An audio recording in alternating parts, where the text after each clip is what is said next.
Kalau ada orang menyakitimu, jangan berduka. Kalau ada tetangga, sahabat, kawan baik meninggalkanmu, jangan berduka lara. Karena sesungguhnya di balik itu semua, fa inna ma'al usri yusra, inna ma'al usri yusra. Idza dhaqat 'alaika dunya faqul ya Allah. Kalau terasa sempit dunia, mengadulah kepada Allah. Idza sa'alta fas'alillah. Kalau minta-mintalah kepada Allah. Wa idza sta'anta fasta'in billah. Kalau minta tolonglah kepada Allah. الله ربي والإسلام ديني ومحمدا رسول الله ويقيني. الحمد لله والصلاة والسلام على رسول الله سيدنا ومولانا محمد ابن عبد الله وعلى آله وصحبه ومن تبعه ومن والاه. أشهد أن لا إله إلا الله وحده لا شريك له وأشهد أن سيدنا محمدا عبده ورسوله لا نبي بعده. اللهم صل على سيدنا محمد النبي الأمي وعلى آله وصحبه وبارك وسلم. قال الله تعالى في القرآن العظيم وهو أصدق القائلين: أعوذ بالله من الشيطان الرجيم. يا أيها الذين آمنوا اتقوا الله حق تقاته ولا تموتن إلا وأنتم مسلمون. وقال تعالى في آية أخرى: يا أيها الذين آمنوا اتقوا الله وقولوا قولا سديدا يصلح لكم أعمالكم ويغفر لكم ذنوبكم ومن يطع الله ورسوله فقد فاز فوزا عظيما. Ibadallah, usikum wa nafsi bitaqwallahi wa ta'atihi faqad fazal muttaqun. Hadirin jamaah Jumat yang dimuliakan Allah Subhanahu wa taala. Semua orang senang melihatnya karena dia bersih, karena dia rupawan, karena dia sopan dan santun. Karena ayahnya meninggal dan ibunya juga sudah lama meninggalkannya. Orang kasihan melihatnya.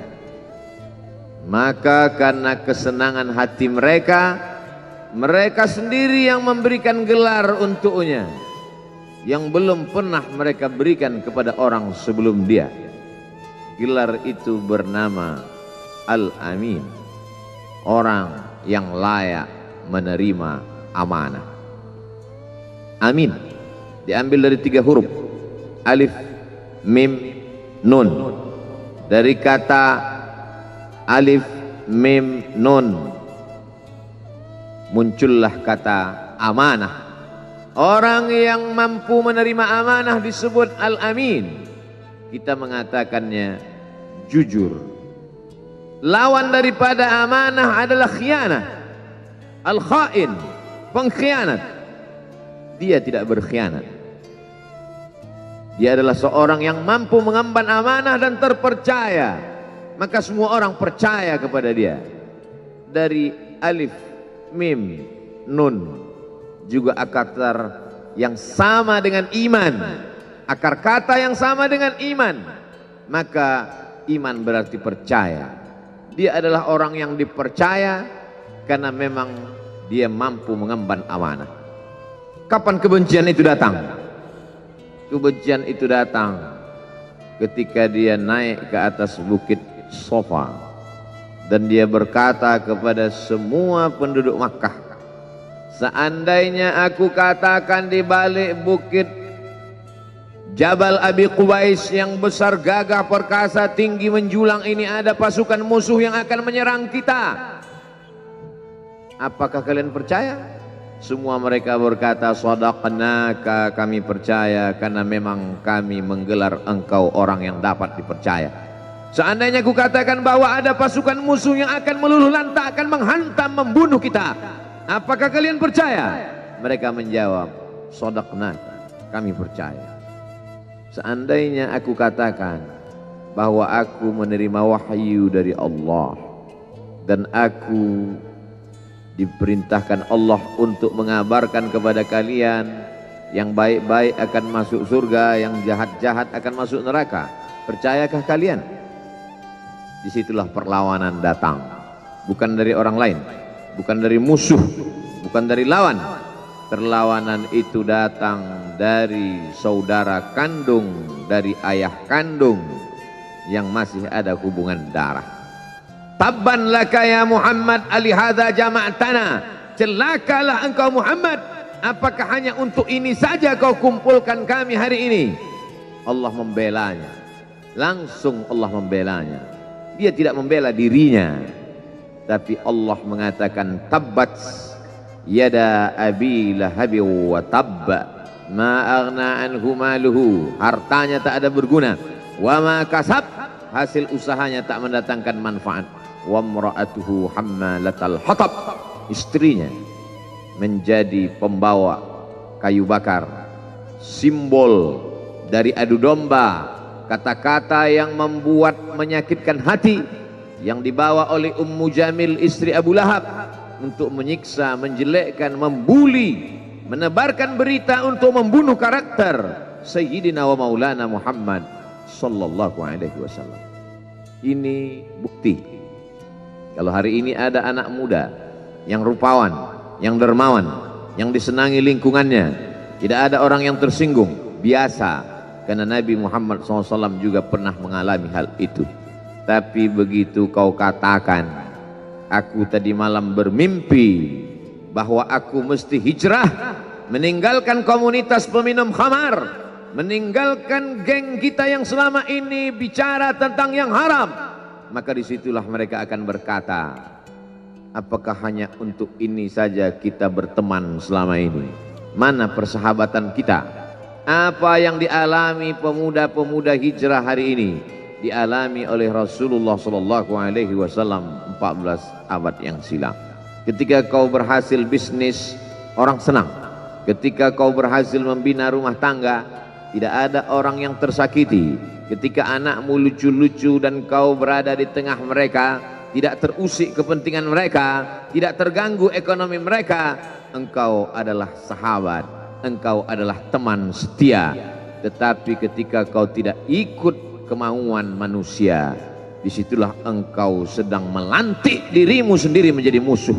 Maka Allah kuatkan hatimu. Wa in tuti' aktsara man fil ardi, kalau kau ikut kebanyakan orang di atas muka bumi, yudilluka an sabilillah, mereka hanya akan menyesatkan engkau dari jalan Allah subhanahu wa ta'ala. Tapi api itu tidak pernah padam. Kalau dia padam, maka berakhirlah dakwah Islam. Dia terus bergelora, dia terus menyala, dia terus membakar kemunafikan, membakar kemusyrikan, sampai akhirnya embargo pun tiba.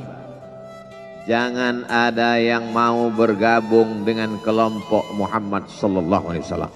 Jangan ada yang mau berkirim makanan, jangan ada yang mau berdagang, jangan ada yang mau menjalin transaksi. Mereka ingin membunuh secara perlahan-lahan. Jangan beli produknya, jangan duduk bersamanya, jangan berteman dengan dia. Kenapa kamu mau berfoto dengan dia? Kenapa kamu mau bergambar dengan dia? Kenapa kamu masih mau mendengar ceramah dia? Adakah orang yang mengalami hal itu hari ini? Adakah ketakutan-ketakutan dari hamba Allah yang mengatakan Allahu Akbar, Allah Maha Besar, tapi takut ditinggalkan kawan, cemas ditinggalkan sahabat? Maka itu pernah terjadi pada kelompok Sayyidina wa Maulana Muhammad sallallahu alaihi wasallam. Kalau pembunuhan karakter tidak berhasil, maka ada yang lebih dahsyat daripada itu. Mereka tawarkan dunia beserta isinya.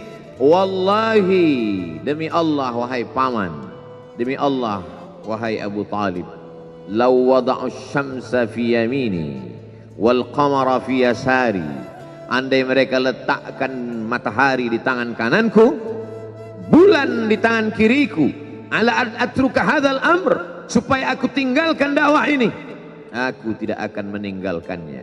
Bujuk rayu mulai tiba.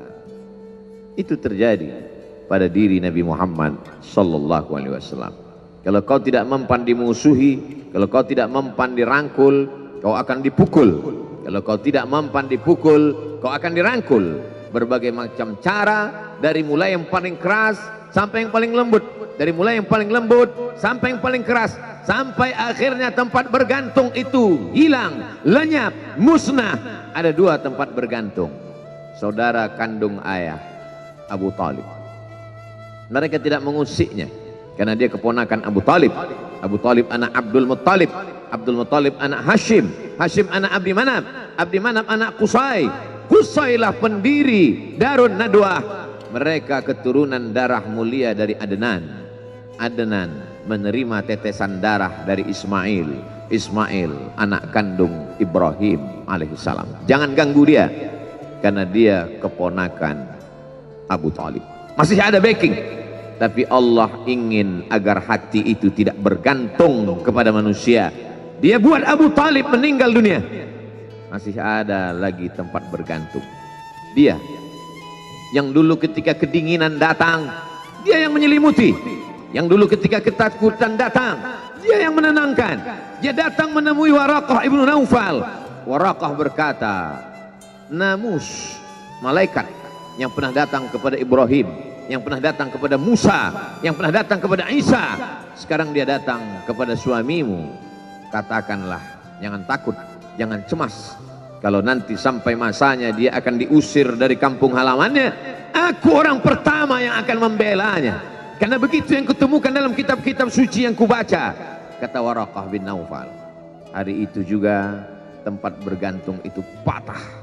Khadijah menghadap Allah subhanahu wa ta'ala. Tak lagi ada makhluk tempat bergantung, tak ada lagi ranting tempat berhinggap, tak ada lagi batang kayu tempat berpegang. Allah ingin agar engkau berserah hanya kepada Dia saja. Tidak ada makhluk. Bersandar kepada makhluk akan kecewa, bersandar pada kayu yang rindang akan tumbang, bersandar kepada benda akan binasa, bersandar kepada sahabat akan berubah menjadi musuh. Bersandarlah kepada Dia, Hayyun Maha Hidup, la yamut, Dia tak pernah mati. Bersandarlah kepada Dia, Al-Aziz yang Maha Perkasa, Al-Jabbar yang Maha Berkuasa. Itu yang diinginkan Allah dari sosok Sayyidina wa Maulana Muhammad sallallahu alaihi wasallam. Dia pergi, sengaja dia pergi berjalan kaki, karena kalau dia pergi menunggang unta, mereka sudah mengintai, dia pasti lari, dia akan pergi ke tempat yang jauh. Sengaja dia pergi berjalan kaki. Lalu kemudian dia pun sampai ke suatu tempat. Dia berharap mereka adalah orang-orang yang lembut akan yang menerimanya, tapi dia tidak diterima dengan tala'al badru alaina. Dia tidak diterima sebagai ahlan wasahlan. Ahlan, keluarga, kau datang kami sambut sebagai keluarga. Sahlan, mudah, kau datang urusanmu mudah. Ahlan wasahlan. Tapi dia tidak dianggap sebagai keluarga, dia tidak dianggap sebagai sahlan, dia dianggap sebagai musuh. Dia dilempar dengan batu, dia dilempar dengan kayu, dia dilempar dengan tulang onta. Apa yang dia lakukan? Dia bersembunyi di balik bukit. Dia angkat kedua tangannya. Ilaika ashku dha'fa quwwati. Kepada engkau saja aku mengadukan kelemahanku. Wa qillata hilati, ketidakberdayaanku. Wa hawani bainan nas, aku hina di tengah mereka. Kalau dulu aku ada tempat bergantung, ada tempat bersandar, ada tempat mengadu, hari ini hanya engkau saja ya Allah. Datanglah malakul jibal, malaikat penjaga segala bukit di atas dunia. Kau tunjuk mana bukit yang paling besar ya Muhammad, akan kutimpakan kepada mereka. Hati yang luka biasanya akan marah, akan kecewa, tapi itu tidak terjadi pada Nabi Muhammad sallallahu alaihi wasallam. Apa yang dia katakan? Asallah an yukhrij min aslabihim man ya'budullaha wa la yusyrika bihi syai'a. Ya Allah, keluarkan dari tulang sulbi mereka, keluarkan anak cucu mereka yang akan menyembah Engkau. Tidak ada satupun yang akan mempersekutukan Engkau di atas muka bumi ini. Doanya dikabulkan, hatinya susah, pikirannya kacau, tapi lidahnya tidak berkata-kata kasar. Dia doakan agar anak cucu mereka menyembah Allah. 100% penduduk Taif hari ini bersyahadat asyhadu an la ilaha illallah wa asyhadu anna Muhammadan Rasulullah. Doa orang yang teraniaya, doa orang yang terzolimi. Dia berhenti di sebuah kebun. Ada seorang yang bukan terpandang membawakan beberapa ranting anggur sebagai pelipur lara, penghilang haus, pelepas dahaganya. Ketika anggur itu akan masuk ke mulutnya, dia berkata Bismillahirrahmanirrahim, atas nama Allah. Maka hamba sahaya miskin, susah, melarat, perantau yang tak punya apa-apa itu heran. Apa yang kau ucapkan? Bismillah. Kau sebut nama Allah ya. Tidak ada satupun orang di kampung ini kalau makan menyebut nama Allah. Siapa engkau? Aku Nabi yang diutus Allah Subhanahu wa ta'ala. Berarti engkau sama dengan orang yang dulu pernah berada di kampungku. Engkau dari mana? Aku dari Ninawi. Ninawi ya. Di sana ada saudaraku, kata Nabi Muhammad SAW. Di sana ada saudaraku, namanya Yunus bin Matta. Yunus bin Matta adalah saudaraku. Sama-sama hamba yang diutus Allah Subhanahu wa ta'ala. Dia juga diingkari oleh kaumnya. Dia masuk ke dalam lautan, ditelan seekor ikan dalam 3 kegelapan. Gelapnya tengah malam, gelapnya lautan, gelapnya perut ikan. Dia berserah kepada Allah. La ilaha illa anta subhanaka inni kuntu minal zalimin. Begitu cara Allah mengingatkan Nabi Muhammad SAW. Apa yang kau rasakan hari ini belum ada apa-apanya dengan apa yang pernah dirasakan oleh Yunus bin Matta. Mendengar itu langsung saja Addas bersimpuh sujud mencium lutut Nabi Muhammad SAW. Dia tidak mulia, dia hamba sahaya, dia miskin, dia perantau, tapi dia sempat mencium tangan Nabi Muhammad SAW. Dia sempat menghilangkan dahaga dari leher Nabi Muhammad SAW. Pertemuan yang berkesan. Biarlah pertemuan itu sekali, tapi sampai ke lubuk hati. Untuk apa pertemuan yang berulang kali, tapi hanya sampai di tepi bibir, hanya basa-basi. Nabi SAW kembali, dia pulang. Di tengah perjalanan dia mendengar, qul, katakan, uhiya ilayya annahu istama'a nafarum minal jin. Ada sekelompok jin. Jin itu berkata, inna sami'na qur'anan ajaba. Kami mendengarkan bacaan Al-Quran ajaba, menakjubkan, ajib. Biarlah manusia menolakmu, biarlah manusia yang aku dan sombong itu tidak menerimamu, tapi ada satu makhluk yang mau menerimamu. Inna, kami dari kalangan jin, sami'na, mendengar, Qur'anan ajaba, bacaan Al-Quran yang mengagumkan, yahdi ila rusdi, yang membuat kami lurus berpikir benar. Betapa jin yang dikatakan makhluk jahat, tapi ketika dia mendengarkan bacaan Al-Quran tersentuh hatinya dan dia bersyahadat, anna minnal muslimun, kami ada yang muslim, wa minnal qasitun, kami ada yang kafir. Yang muslim taharrau rasyada, selalu mencari jalan kebenaran. Yang kafir kanu li jahannam hataba, mereka hanya akan menjadi santapan neraka jahanam. Dia kembali ke kota suci Makkah Al-Mukarramah seperti biasa, sampai akhirnya datanglah malaikat Jibril membelah dadanya, mensucikan hatinya sampai layak, lalu kemudian dia pun dibawa. Subhanalladzi asra bi'abdihi lailan, maha suci Allah yang memperjalankan hambanya pada suatu malam, minal masjidil haram ilal masjidil aqsa, dari masjidil haram ke masjidil aqsa, alladzi barakna haulah, kami berkahi sekelilingnya. Untuk apa? Linuriyahu min ayatina, kami ingin memperlihatkan kepadanya tanda-tanda kebesaran kami. Selama ini dia hanya didengar, azab kubur didengar, neraka jahanam didengar, malaikat didengar. Hari ini kami ingin memperlihatkan tanda-tanda itu kepada hamba kami.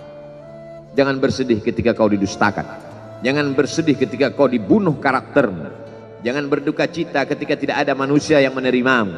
karena sesungguhnya itu hanyalah cara Allah menguatkan hatimu, karena dia ingin mengangkat derajatmu, menempatkan di tempat yang terpuji, memperlihatkanmu sesuatu yang tidak pernah dia perlihatkan kepada manusia yang lain. Dia buat hatimu hancur berkeping agar tidak lagi ada tempat makhluk dalam hatimu, yang ada hanya Allah semata. Ma fi qalbi ghairullah.